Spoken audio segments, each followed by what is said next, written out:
And I made a comment about it in our bigger episode, but I want to really dive into this. And that's called the assumptive close. As a salesperson, when you get to the end, have you ever tried to go for the assumptive close by saying, "Welcome to the Small Business Safari, where I help guide you to avoid those traps, pitfalls, and dangers that lurk when navigating the wild world of small business ownership. I'll share those gold nuggets of information and invite guests to help accelerate your ascent up that mountaintop of success. It's a jungle out there, and I want to help you traverse to the levels of owning your own business that can get you bogged down and distract you from achieving your own personal and professional goals. So strap in, adventure team, and let's take a ride through the safari and get you to the mountaintop."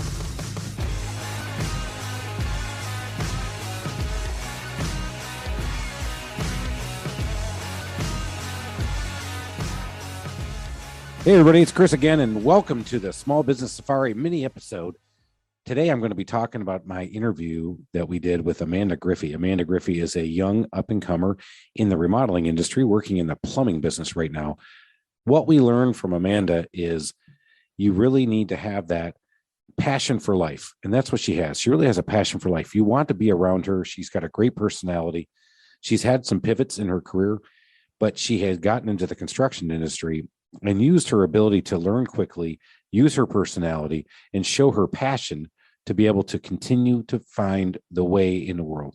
She actually wants to give back to other people in the remodeling industry who want to get more and more younger people in this industry. That's awesome.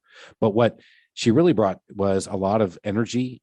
She told us a lot about different stuff, but let's talk about the key takeaways I had. Number one, she was able to pivot and slay it. And she did that by getting into these industries, learning as much as she could. She sold from her strengths. She is a female in a construction business, which, face it, is mostly dominated by men. So in this male-dominated society, what were her strengths? It was the ability to connect with females, the ability to connect with people who may be more artistic and don't want to hear about the details. So she sold to her strengths, and she used that to her advantage. While she knew that she wouldn't know everything about tile installation, or she wouldn't know everything about remodeling, she wouldn't know anything about or everything about how to put plumbing in and all those different things. So she knew that the contractors would look at her with a little bit of a side eye, and she knew she had to overcome that.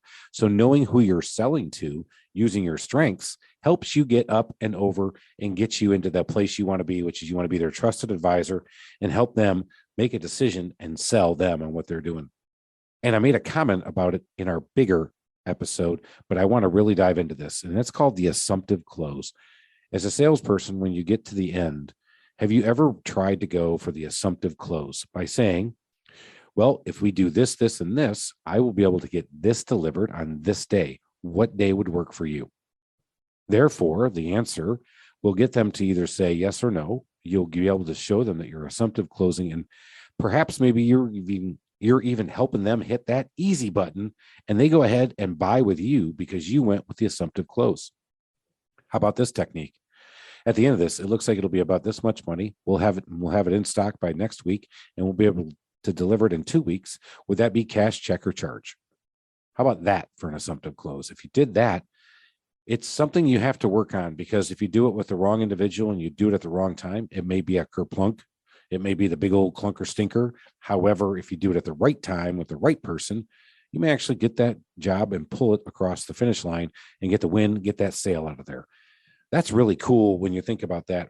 For me, I have had a tough time with the assumptive close until I could get there, because in my role and the way I sell is I do the lovable contractor, the knowledgeable expert, try to get them to become believing in me, and I try to become their trusted advisor. After I'm giving them the trusted advisor relationship and consulting, I'm going to help them value engineer. I'm going to help them figure out how to hit the easy button. And I know that I'm going to assure them that they're working with the right company. So giving that care and assurance in the sales process is a big part of this. So this episode was really cool because she brings so much energy to it. And she calls herself the Southern Coffee Queen on Instagram. And I love her energy and I love being around her.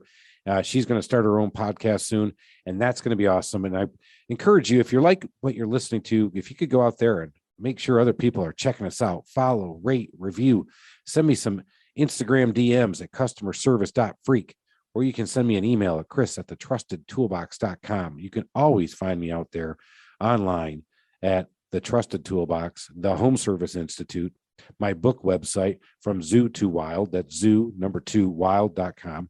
I'd love to get the support, love to hear back from everybody on what's going on, what you'd like us to talk about, what you think, you agree, or maybe, hey, maybe you disagree with some of my stuff. And I love to hear that stuff because I'm really getting off on that.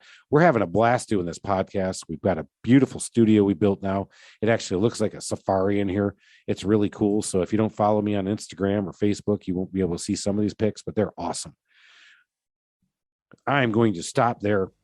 And I'm going to tell you guys, go make it a great day, Adventure Team, and go out there and let's sell some shit. Thank you for listening to this episode of the Small Business Safari. Don't forget to go out and rate, review, and follow me. And if you like this episode, go out and check out my other episodes, or check out my Instagram, Facebook, or LinkedIn for other great content. And remember, your positive attitude will help you achieve your higher altitude in the wild world of small business ownership. Until next time, make it a great day, Adventure Team.